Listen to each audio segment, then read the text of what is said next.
Hello, welcome gamers and game hymns to my brand new series of Untangling the Lore. Throughout this series, we will dive into various lore topics from across a wide range of stories and games. Most of it will revolve around Destiny, as the lore of this game is something I am extremely passionate about. There are other lore topics from other universes, such as Halo, Star Wars, Overwatch, etc., that I may cover in the future, but for now there are several topics from Destiny's deepest corners of lore that I wish to delve into first. Honestly, I was inspired to make this series based on an alarming number of comments I was getting on my previous 2 Destiny videos discussing lore aspects, where people were either getting basic facts wrong, headcanoning entire events to excuse some poor writing, or seeing a general sense of confusion over various pieces of lore. So today we'll be taking a closer look at the in-world mechanics of Ghost's durability and how it has become inconsistent and a possible workaround Bungie could implement to fix some of the lore issues.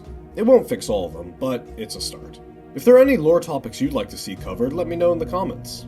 Okay, I think before we get into the inconsistencies, we first need to establish what exactly the rules are for what can and can't kill a ghost, and how these methods have been applied by various characters and factions throughout Destiny's lifespan. I will also be linking all my various sources down in the description for those who are curious as to where I'm getting some of the less well-known lore info. So, what exactly are ghosts? Well, ghosts are small, sapient machines created by the Traveler shortly after the collapse. Their sole purpose is to locate and resurrect deceased individuals capable of wielding the light as guardians, and to support their guardian as they charge into combat. They consist of a spherical core with a single glowing eye, which is surrounded by a shell of several pieces that can separate and rotate freely around the central sphere. Every ghost has a unique personality and identity, though not necessarily a name. The main theory is that the personality of each ghost may be intended to complement that of the Chosen that they're meant to revive eventually, and often they have a name coined by their Chosen, whilst others may take names given to them by others. When a ghost revives their Chosen, they are bonded together from that point forward.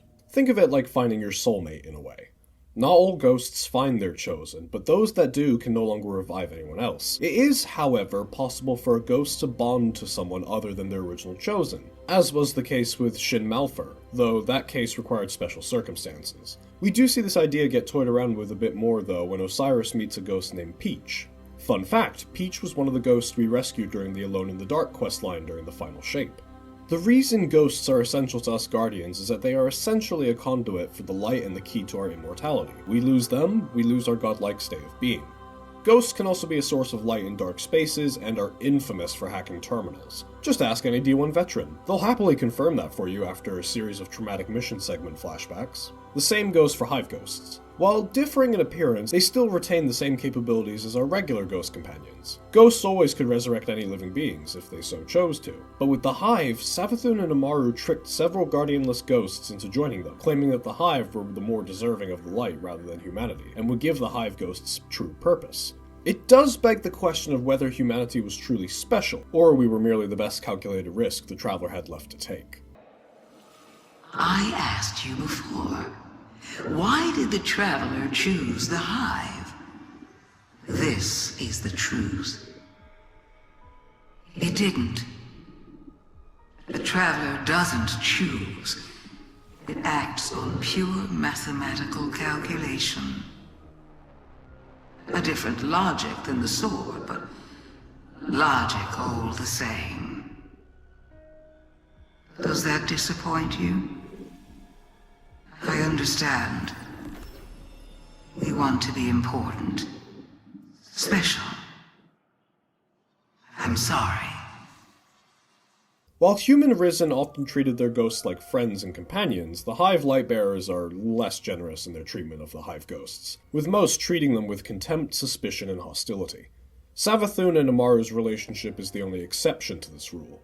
So, now that we've established what a ghost is and how they work, how does one take them down? Well, that's where things get messy very quickly.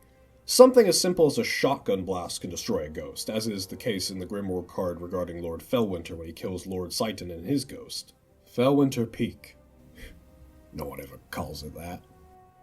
The Iron Lords do, though they did ask me to take that throne down.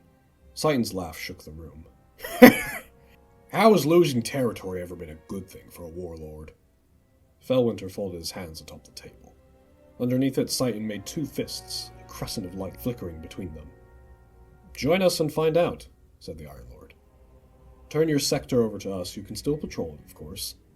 Citan's voice lowered. Of course. You know I'll refuse. Then we'll put you down and take your territory by force. Over and over again if we have to.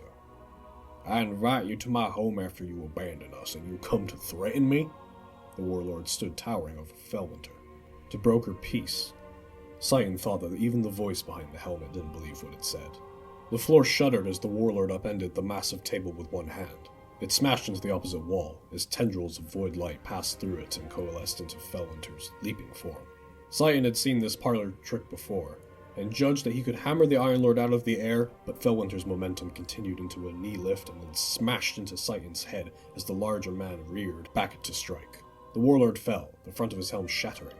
Felwinter landed next to Citan's prone body. Lady Yolder taught me that. I can't say the Iron Lords haven't done me any favors, the voice intoned. You know we'll burn the world down before we let the Iron Lords rule it, the larger man gasped, breathing out of his mouth, his face a bloody mess. The void light in Felwinter's hand snapped, and so did the warlord's neck. Radagast is scattered, Perrin is indecisive, Silumir wants to build a tower and hide, but they're going to change the world. No one can stop them, Felwinter said quietly to the corpse. He parted his coat and drew a bronze shotgun. Will it be for the better? I don't know. But they mean to end the fighting, so I don't have to sleep with my back to the wall every night, light in hand. That's not nothing. He paused, as if waiting for something. Normally, this is where I would ask you to reconsider, tell you that you should come with me, see how powerful your light can become, but I know you, Citan. What you do with the land you take, with its people. The other lords, especially Saladin, might let you walk away. I'm not going to give them the chance.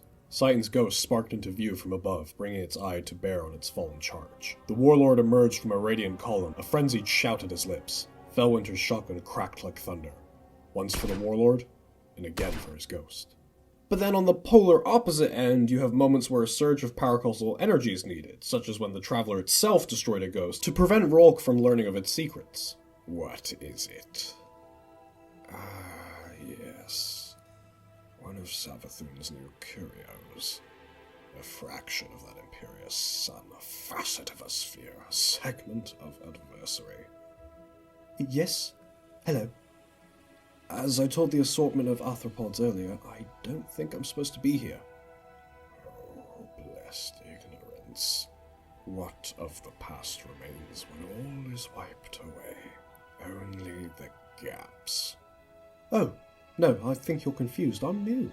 Once stimulus response, writ large over the age of galaxies, and now a symmetry in fractal perfection. What turbulence mars your pattern? If it's all the same, I'd really rather leave. Freedom comes in knowing the thing. Isn't that what she says? But you are unknown to the universe, to your creator, even to yourself. Isolated. Past, present, future. Please don't remove that. I like the expressiveness it lends me. Have you spawned? Cast your spores to the wind, lone wanderer. What game to fight exists wherein they could partner? I think... Yes, I believe I am looking for a partner. Leviathan under glass, but with it, perhaps a fraction topless the whole. Crack a facet, crack the face, a sliver of light within. Ah, yes, there is. I am meant to share it with someone worthy. Rejoice. I have worth beyond worth. Disciple of the Dark! Adversary, this one is not for you. Ah! Too bright! Nothing but scrap. They refuse to let their secrets be taken, only given. I think what we'll do is go through several examples of both non-paracausal and paracausal ways that ghosts have been killed, so we can more firmly establish where the inconsistencies begin. Throughout D1, you can find an abundance of dead ghosts scattered across the various patrol spaces. Collecting each would unlock a new Grimoire card, back when those were still a thing. Many of these dead ghosts being killed by Fallen and Cabal, who all use standard weaponry. Someone did try to make the argument on my previous lore video that arc, solar, and void energy are all paracausal, meaning our enemies would have been using paracausal weapons from the very start, which does not make sense in the slightest. They argued that the Fallen had paracausal energy since the Traveler visited them, but that doesn't work because humanity didn't have any form of paracausality until the ghosts were introduced, and those didn't exist back when the Traveler visited Rez. I was born the moment the Traveler died, as everything collapsed around us. Before that day, there had never been a ghost. So that argument falls apart immediately. But it also doesn't explain the Cabal, because the Traveler never visited them, and the Vex are infamous for not being able to simulate paracausal beings. That's why they lured us into the Vault of Glass to help them deal with the Taken back during the Taken War conflict, because of how much they were struggling. It's why they spent years upon years building a mind to deal with Saint to suppress his light, and have been unable to recreate this mind after we destroyed it, due to how many resources were required to be pulled together to form it in the first place.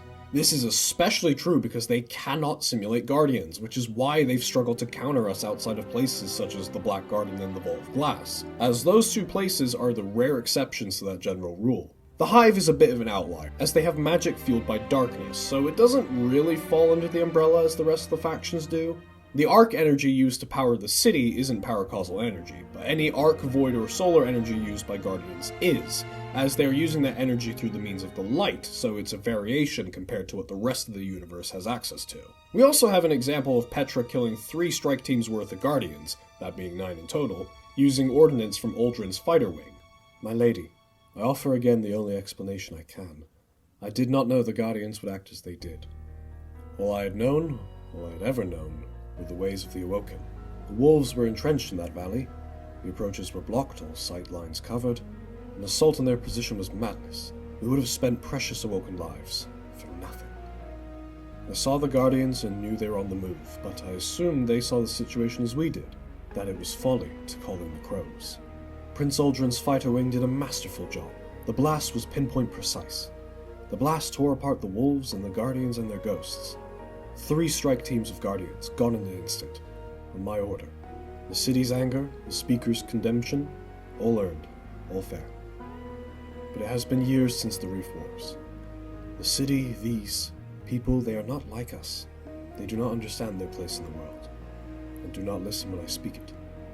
Please, allow me to return home to my people, to serve you once again. There was also this little-known event called Six Fronts and the Battle of the Twilight Gap, which resulted in the final deaths of hundreds of Guardians and the presumed death of Anna Bray. Again, the Fallen had no means of paracausality at this point in the timeline, so all those deaths were by regular means. And we can't forget the fact that Segura was damaged by a single Vex Goblin slap rifle shot, which was the reason we even got involved with the story back in Curse of Osiris to begin with. The Great Disaster is a bit of a tricky one to judge because, again, the Hive have dark space magic, so the limits aren't well defined. But still, many Guardians fell to their final deaths on Luna, including the final deaths of the members of Eris's fire team, those being Ariana 3, Toland, Saimoda, Omar Aga, and Veltarlo. Each fallen member also lost their ghost, whereas Eris survived thanks to the sacrifice of her own ghost, Brya. When the Iron Lords ventured into the now-known Plague Lands, many fell to Rasputin's machines of war, and the survivors fell to Siva, all save for Lord Saladin. Fast-forwarding to the post-season of Arrival's point in the timeline, as the events on board the Glykon played out, Catabasis killed his own ghost Gilgamesh with a single shot of his Tex Mechanica rifle, the Dead Man's Tail. I linger on the corpse of my once guardian. I've hidden his shame for so long.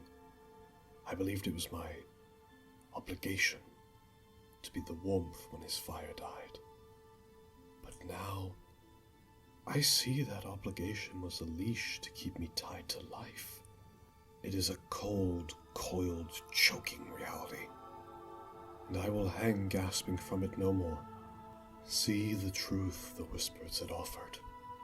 I saw it in every moment suffered aboard this vessel, a microcosm of violence extrapolated to the world beyond, with only one escape. Soon Catabasis would know it too. Scorn onlookers surround us. I raise Catabasis. Gilly. Catabasis kneels before me, his rifle beside him. What is this? A way out. I won't carry you anymore. You're abandoning me? Catabases looks to the Scorn. His rifle, his ghost. No longer. Not his, not the Traveler's, not anyone's. I sacrificed everything to keep you moving forward, guided you to every power you needed to survive. I share the truth he wants to forget. And for what? It never ends anything. There's always more. The Scorn encroach across disjointed walkways. Catabases sinks. You said you wouldn't. You, the Traveler, you've kept me trapped in this death knell. Now it's time to set us free. What does that mean? His words like stone weights. Sever our light, or they'll rip you apart for 1,000 lives. I gesture to the Scorn. You wouldn't. Your deaths are heavy, Catabases, but I'll bring you back as many times as it takes for you to learn. He does not understand. You think I don't feel pain? You think I don't suffer while you're hiding in your limbo? Catabases lurches forward. I did everything you asked me to. You left! I shout. You left me here. You left me in the city. Made me turn away from the Traveler. We're like the Scorn in those tanks, drowning in panic, confusion, forever. You did that. The city was burning and I wanted to live. Everything was so we could live. He still didn't see it. This place is no different than Soul. A barrel of blood. There's no reason to go back. Now the light is burning. We can survive this. Catabases holds out his palm for me. Please. I don't want survival, Catabases. I drift away from him. I want salvation. It got you. Catabases sobs weakly, his epiphany complete. You can end this for both of us. It's your turn to sacrifice, I offer. Everything you say is a lie! Catabases grasps for his rifle. Lever to action. Shot to nothingness. Ghost. To dead memory. On the flip side, you have a handful of paracausal means of destroying ghosts, such as the man with the golden gun going up against Callum's soul.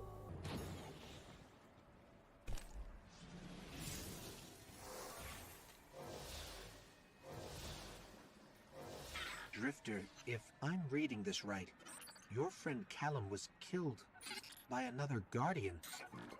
Nothing kills you quicker. I'm pulling final audio from his ghost. Hang on. I gave you a chance. Gave all of you a chance. I told you not to follow him. You and I are the same. Sometimes we do the wrong thing for the right reasons. Spoken like a true disciple. If you have any last words, now is the time. You'll never kill us all. I don't have to. You're killing yourselves.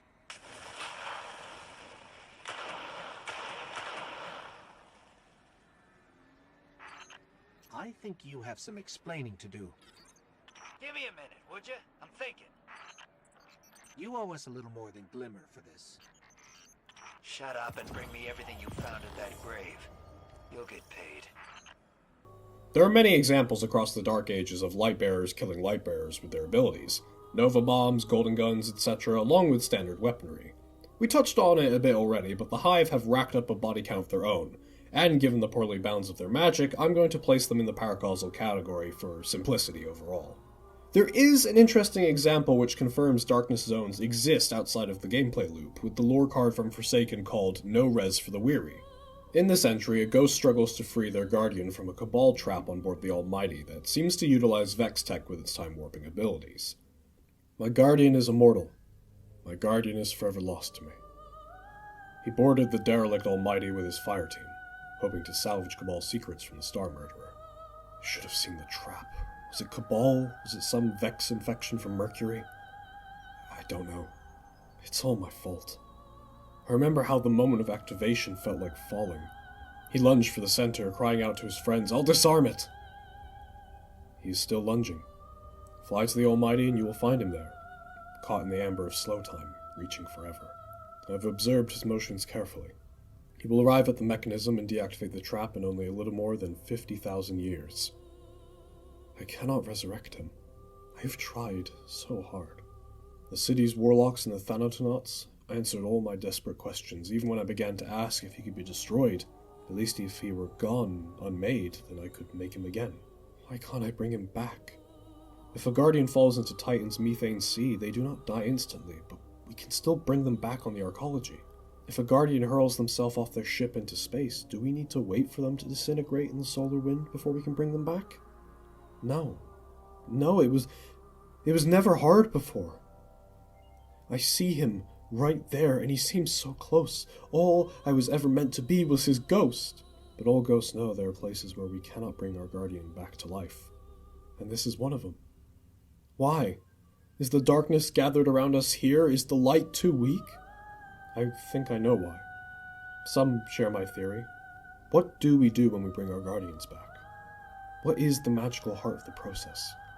Are we like the city's probability kilns, twisting the quantum vacuum in our favor to yield matter?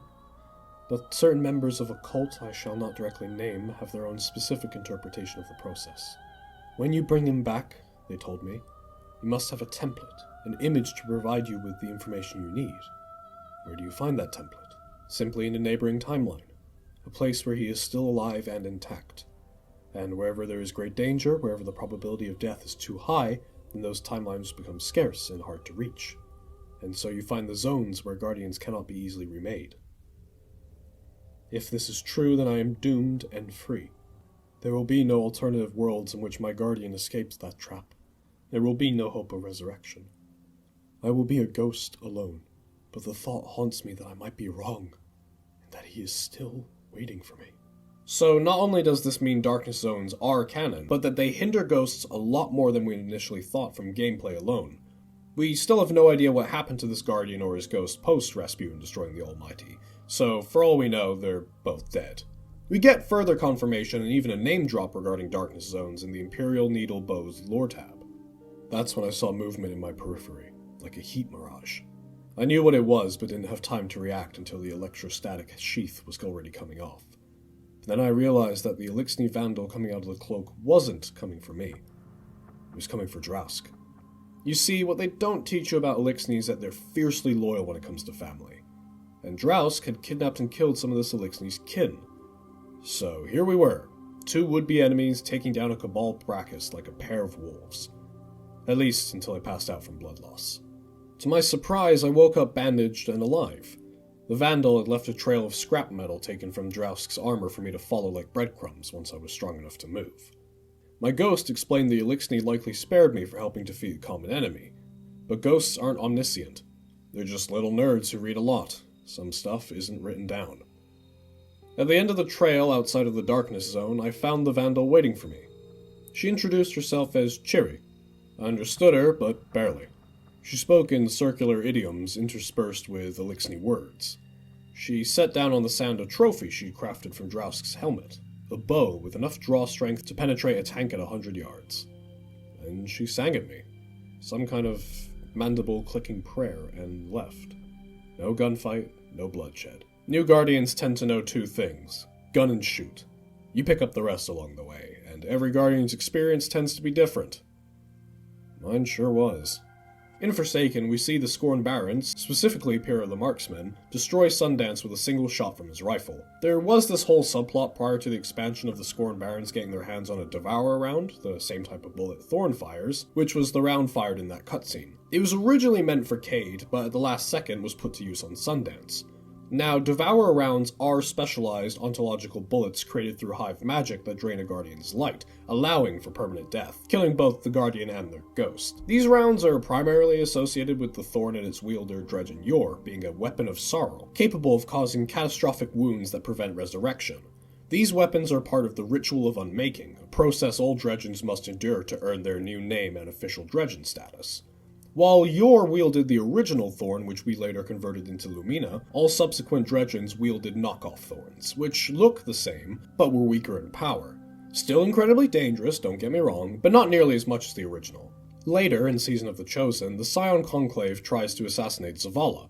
After their first attempt was foiled by Crow, they tried again at the treaty between Zavala and Cayde. In the lore, they had been testing light-suppressing technology based on blueprints from Ghaul's cage back in the Red War. For those who don't remember, the cage was used to suppress the light, weakening all guardians and ghosts, making it so ghosts couldn't revive their guardians during this period. If they fell, they could only heal them. And our powers were completely gone. The Scions used these blueprints to make a mini-version to temporarily mortalize Zavala so they could take the kill shot. There are a few problems with this, though. They didn't need this tech to kill a ghost, as established by the examples mentioned before. Targe wasn't even hidden, he was just floating out in the open, so one shot from the rifle is all it would have taken, and Zavala was screwed. We know for a fact they're going for the kill based on the previous attempt without said technology. So they knew they could do it without the tech, otherwise they wouldn't have bothered putting Zavala on high alert post-assassination attempt that would have been doomed to fail. I've gone over this particular issue more in depth in my previous lore video, so if you want to hear more about it, go and check it out. Link will be in either the description or in one of those little pop-up cards, whichever you find first. Then comes the topic of crushing ghosts. This became heavily present in the lore thanks to the Witch Queen, where the main mechanic to permanently stop a Hive Lightbearer was to crush their ghost after killing them. I've seen many arguments that the reason we can do this with the Hive ghosts, and by extension all ghosts, is because we ourselves are paracausal. That's a nice argument. Too bad Renegades came along and debunked it with one swift motion. In the lore tab attached to the Shrewd Survivor gloves, Bale encounters a Hive ghost after killing its Lightbearer acolyte counterpart, and he crushes the ghost with his bare hand. Nazir slips on the rain-slick grass, and his pursuer leaps on him. His right arm goes numb as the fishbone thorns open a gash from wrist to shoulder. The Hive acolyte grabs him by the throat. He wasn't supposed to be here, but the tower forbids the knowledge he seeks, and the city dares not defy them. So he went into the wild looking for answers, and now he is going to die. Even as his vision darkens, survival instincts drive him to fight. He fumbles for his sidearm with his good hand and fires wildly. Bone chips and blood spray across his hands, his face until the acolyte's laughter gurgles and dies. He lies on his back, gasping, blinking salty rain from his eyes. Hysteria bubbles in his chest. He wants to go home. A sudden scintillation. A ghost appears over the dead acolyte. It is more monstrous than any other, even the one that took his mother from him, because it bears Hive livery. He seizes it out of the air. "You," he wheezes, his voice a ruin. "You were supposed to protect us." It has no rebuttal, because it is a ghost. And like every ghost, it is not a protector. It is a liar and a thief, a wretched viper, and it wants to take everything from him, just like its kin. He digs his thumb into its eye. It thrashes and screams. He squeezes harder and harder until something gives way, a nauseating squelch followed by a thrill of sick satisfaction. It is the first ghost he kills. Drenched in icy rain, smeared with gore and mud, he clips the ghost's shell to his belt and vows, "It will not be the last." Keep in mind, this was before he met Six or learned how to wield stasis, so officially, anyone can crush a ghost if they try hard enough in the current day in the timeline. I'd say the inconsistencies with ghost durability really came to light thanks to Forsaken, but you could make arguments for as far back as D1. So ghosts are, but also aren't, difficult to kill. How can we fix this? Well, one comment suggested that this could be tied to the strength of the Traveler. The more it healed since the collapse, the stronger Ghost's durability became. I actually really like this because it could very easily fit into the lore, given that the Traveler didn't fully heal until the end of Season of Arrivals, at the same time as the Witness taking Mercury, Mars, Io, and Titan. With the Traveler healing, we got a new flurry of ghosts and subsequently newly risen guardians across the system. There's still the elephant in the room of Bale crushing a ghost, but if we just have him learn stasis or meet Six before that event, it could fix that inconsistency. But alas, that is not the case. I hope you guys enjoyed this video. I'm trying something new with this series, so any and all feedback is welcome. Let me know in the comments what else I could expand upon for this series, or any topics you'd like to see covered. Thank you all so much for watching, and I hope you have an amazing day. Stay frosty.